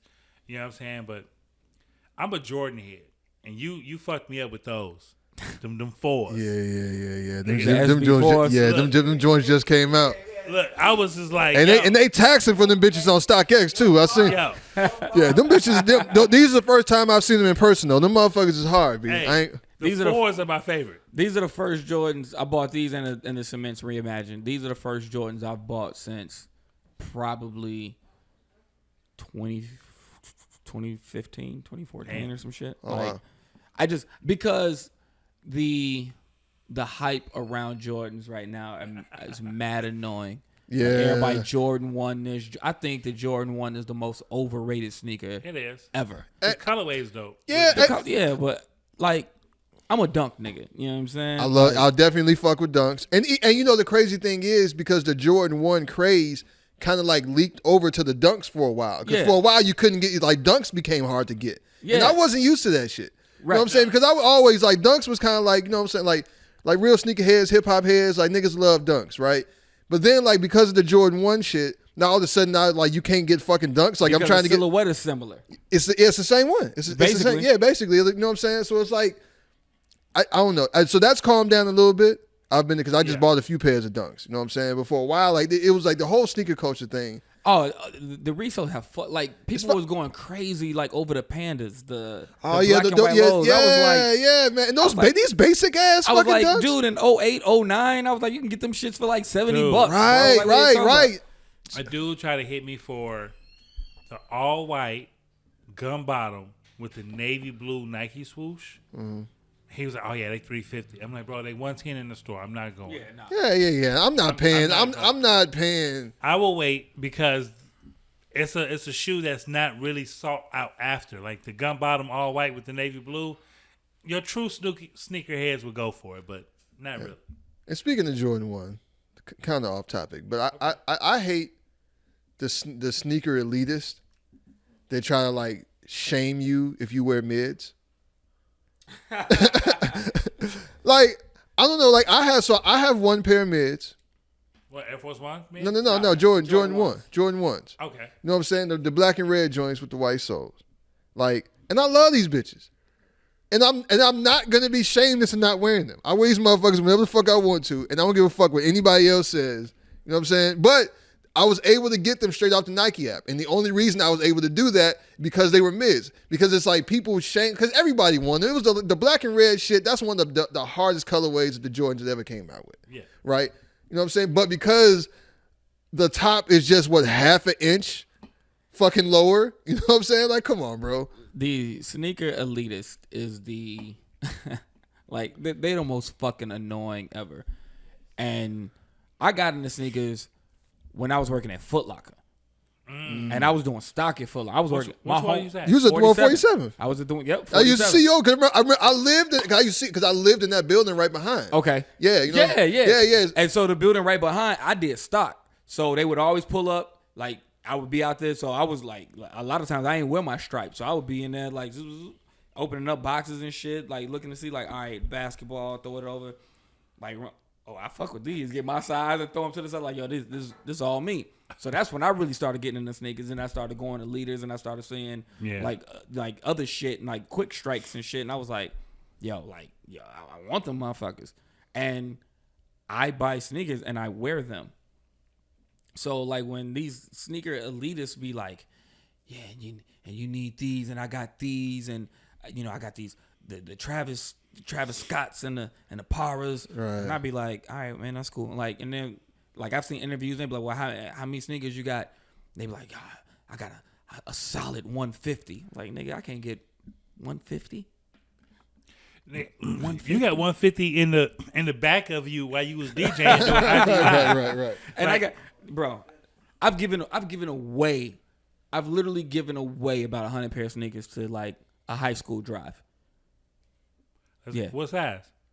Man, your size, nigga. Look, I got a 16-year-old back there that's asked me for Jordans and shit. I'd be like, what size? Nah, I wear, you see, and that's the thing. Like, I wear sample size, so I'm a 9. Oh yeah. No, my son, he got a fresh pair of 10.5 all black pennies. Oh, the original. He like, I don't like them. They ugly. Yeah. You don't even know what you got. But the dope thing about that is like, I think that's dope because that means he's going to wear what he likes. Right. And he's not going to be influenced with this dumbass culture.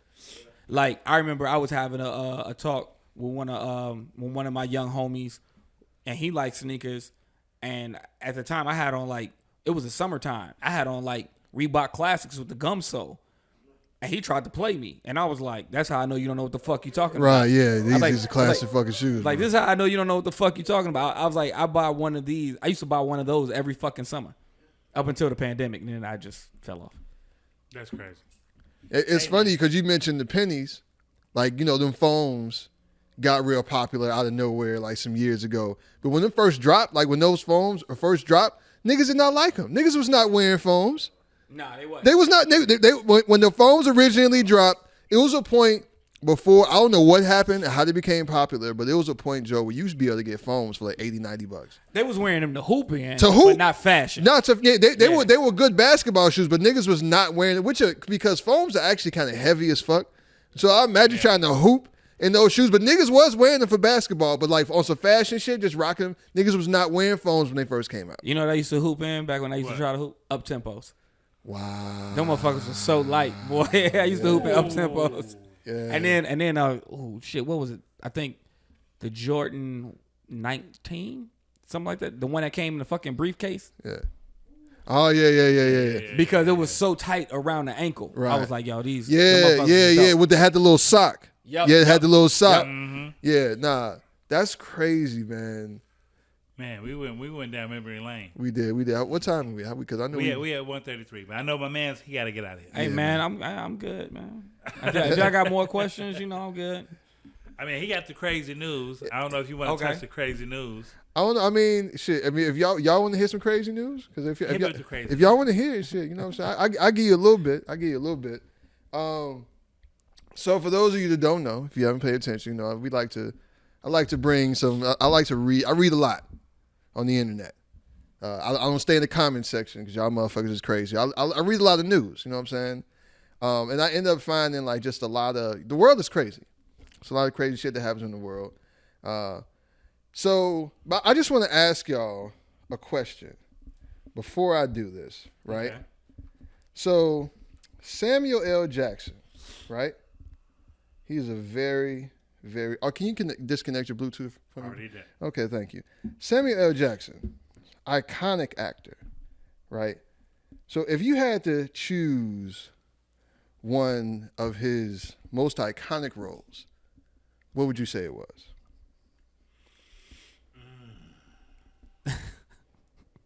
I don't know if this is because of Dave Chappelle, but the first thing that comes to mind is A Time to Kill with the Yes, They Deserve to Die, and I hope they burn in hell. That's a really good one. That's a good one. How about you? Oh shit, damn. What was the movie when he was the crazy neighbor? Lakeview Terrace or whatever. When he was a cop. He said some crazy shit in it, bro. I don't know. Do the Right Thing. Gator was that was Jungle Fever. Gator, that was. I smoked the TV. I gotta dance for you, right. You know I do. Samuel Jackson, right? Coming to America, but he tried to rob the McDonald's. Who the fuck is this asshole? Well, no, I got one for you though. Hold on. I have had it with these motherfucking snakes on this motherfucking plane. So why I asked y'all that? Because this shit actually happened. Wait, what? South African pilot finds cobra under seat. Oh, hell no. Oh, no. That happened in Cape Town, South Africa. He had to make an emergency landing after discovering a highly venomous cobra hiding under his seat. He had 4 passengers on board. So this was a small plane. It wasn't like a huge airline or anything. It was a small plane. But he said he was flying, and he felt something cold slide across his lower back, right? What? He glanced down to see the head of a fairly large Cape cobra receding back under the seat. Wait, what did he? So he said it was like he said it was as if my brain didn't exactly know what was going on. So he took a moment to compose himself, and he let the passengers know, like, hey man, it's a fucking cobra on this plane. We gotta land. This is not a quick thing that you do. No, because you're in the fucking air. So you gotta call fucking air traffic control. You gotta explain the situation. You gotta find a place to land. So no, but it gets wilder though, right? So he called air traffic control for permission to make an emergency landing. Right. But he still had to fly for like another 15 minutes before he could land the plane with the snake curled up by his feet. Crazy. How the fuck did a cobra? Where was he taking off from? It was at Cape Town. It was in South Africa. Oh, all right. Okay. Yeah. You know what I'm saying? So, but he said he kept looking down to see where it was, and he said it was just chilling under the seat, right? So, so the thing is, right? So they land the plane. So they look now that they're looking for the snake, right? So they land the plane. All the people get off. They're looking for the snake. They can't find the fucking snake nowhere on the plane, right? So the pilot is just like, well, is the snake still on there? Can we just not find it? You know what I mean? Because nobody saw the snake at first. Right. So, but the company that he works for was just like, hey, son, we need that plane back. So he had to fly the plane back to where he flew it from, which is an hour away. With the snake still in the plane? He didn't know if the snake was on the plane. So, so this nigga basically said he put on like 2 winter coats. He said he wore a thick winter jacket, wrapped a blanket around his seat, and had a fire extinguisher, a can of insect repellent, and a golf club within his arm's reach. And he flew back. The fuck is insect repellent gonna do? What the fuck are you gonna do? What Tupac say? Wait, what Tupac say on Poetic Justice? He was like, Banaka. Oh, yeah. He was like, no, he was like, make such as like Banaka to them dogs. Right. Yo. So, but luckily, he made it back. They took apart the whole fucking plane, and they never found the cobra. So apparently the cobra, once they landed, he just slithered off, and nobody ever got bit. But can you imagine, bro? He would have bit the shit out of me, because I'm definitely jumping. You look down, it's a fucking cobra? Yeah, in between your feet? I'm cooked. Oh yeah, it's a wrap. I'm over. I'm cooked. I'm over. I'm dead. I'm if snakes. Look, I'm not a fan of snakes. You know what I'm saying? I've had a boa constrictor python on my shoulder at one time. Take pictures and shit. He ain't doing that shit. Nah. Hey, my nigga June scared of cats. You feel me? Like I hit Jay Illa like, hey, you allergic to cats? He like, nah, man, I love cats. I'm like, cool. June like, yeah, you may make sure they put up cats. Say hates cats. I don't fuck with cats, G. But yeah, man, that shit crazy, man. Yeah, man. Y'all want to hear one more? I got one more. We can do one more. We got 5 more minutes. So, if you're driving drunk and you crash, what do you think like is the worst possible place that you could crash your car if you're drunk? The worst place you can crash your car? Yes. Into a police station. That's exactly what the fuck happened. In Connecticut, said police officers didn't have far to go to arrest a suspected intoxicated driver. The 30-year-old man managed to crash his car into the Plainfield Police Department's entrance sign on Monday afternoon. This is Monday afternoon. You are that drunk on a Monday afternoon in Connecticut that you crashed your car into the fucking police station. Obviously, he was taken to jail.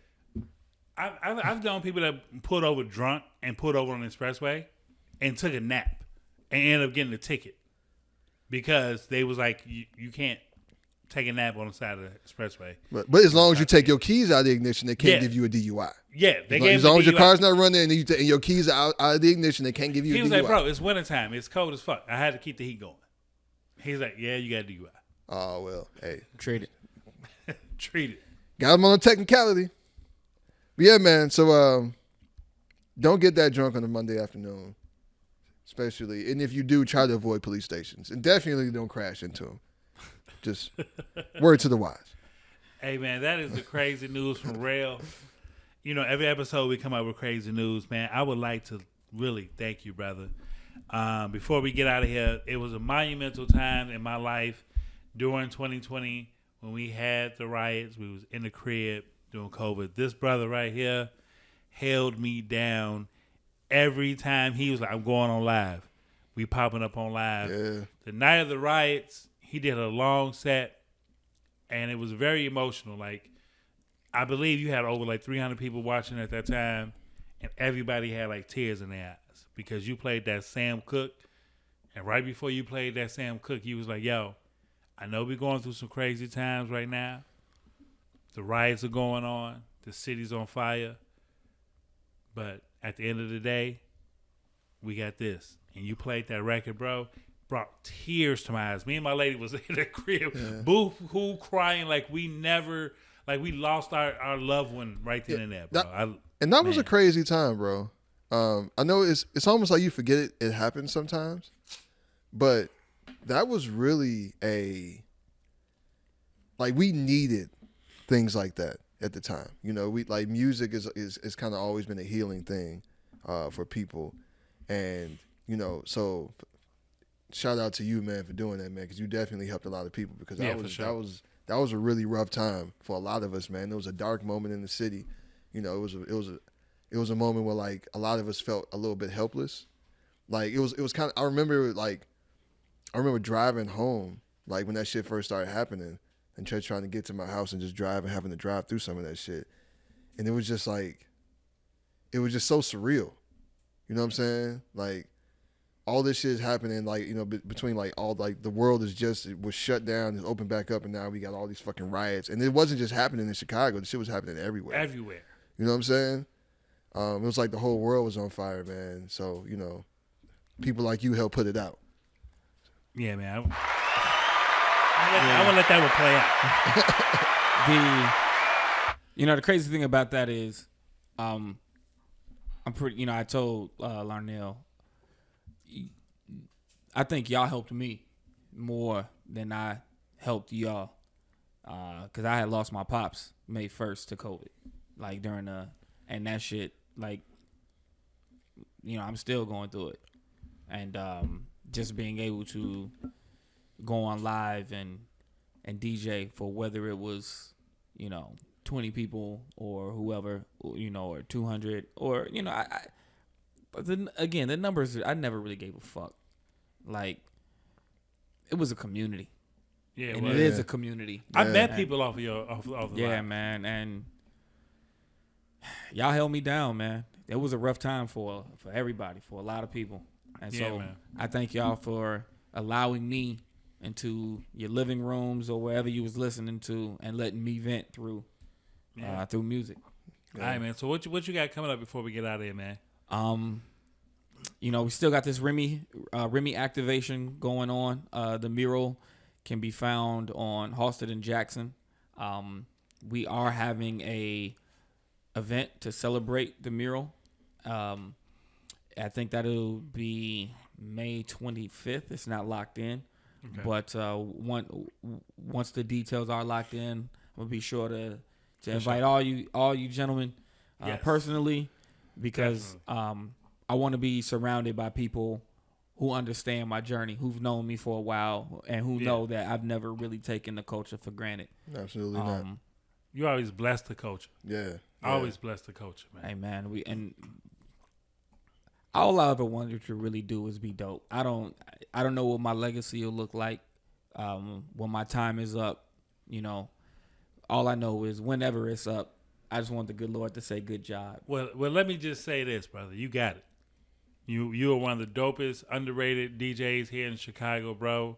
And we like I said, like we like to give people their flowers while they're here. Like, you know what I'm saying? Like, bro, like you always, every party I've ever went to, bro, I've never had a bad moment. Yeah, appreciate it. Like you always kept the crowd moving. You kept me on my toes. You played some shit that I wasn't even expecting, especially when like Fall Out Boy came out. Like it was just. You know the crazy thing is the craziest thing is I don't think I'm underrated.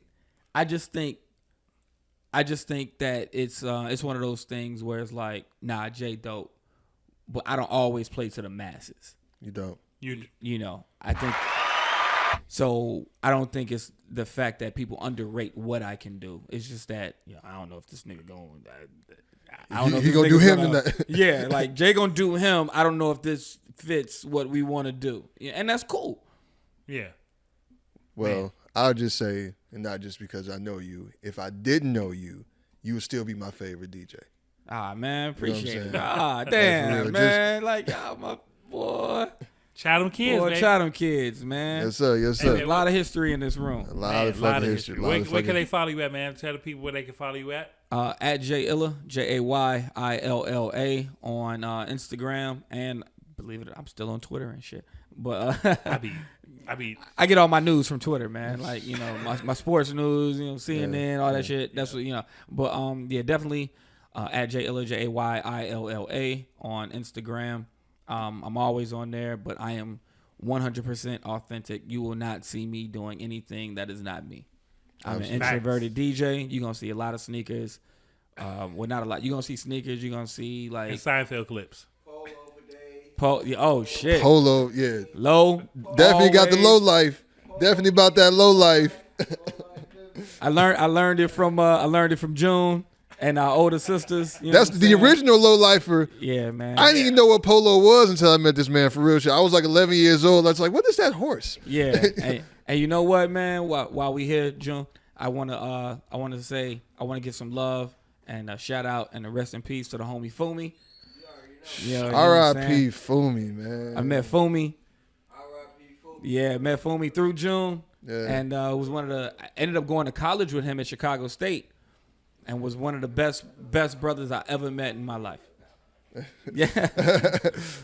Nah, man.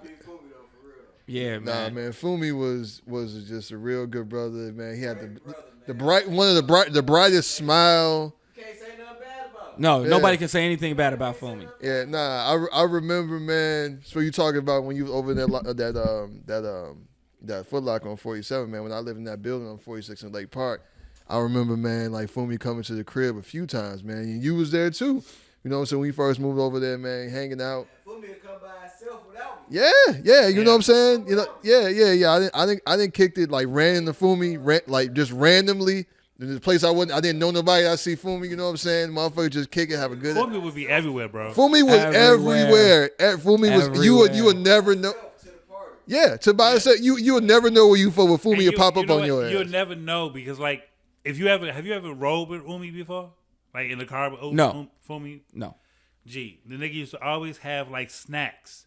Like he would, and not like snacks. Like he would have like carrots, cucumbers, broccoli. And he always had water. He always had water. He always like, had he was water. The first vegan I ever met in my life. Yeah. Like I've never really seen him eat meat. Yeah, super healthy dude, man. It was crazy, and we was so young. He was so young, man. Yeah, man. And it was just so random, like when it happened. Like we was still all in our 20s, bro. Yeah, I was working at J. Crew. Yeah, you know what I'm saying. That's like the first person that passed away. Like damn. Yeah, man. R.I.P. Fumi, man. R.I.P. Fumi, man. Yeah, man. We always gotta, man, get thanks, man. Fumi is one of our ancestors now. And I still, every now and then, somebody will post him. It's always that same picture of him in that North Face with that hood on, with him and smiling, cheesing from fucking ear to ear, man. Yeah, man, miss that dude, man. Man, so RIP to everybody out there. Fumi, Dare, Tim Buc, throw your twos up for him. Big Rob. Big Rob, yes, sir. His brother. Twan Gads. Donna, his sister. Yeah, R.I.P. Donna. R.I.P. Didi, man. R.I.P. Didi. You know what I'm saying? Rest in peace to all the people that's now ancestors now in this day in life. Rell, where can they follow you at, man? Get up out of here. Rell, the producer, 914, and 914 Media Group, both on Instagram. Yo, man, I'm your boy, Classic 1979 L Boogie. Make sure you follow us on Instagram, YouTube, Facebook, Easily Offended Podcast, man. Thank you once again, Jay Illa, for coming out. Yes, man, you've sir. been a blessing for this podcast. Love y'all brothers, man. Thank you for having me, love man. you. Man, Peace. yeah, Hey, man, Easily Offended, man. We out. Chicago. And just say South City on the south side of the south.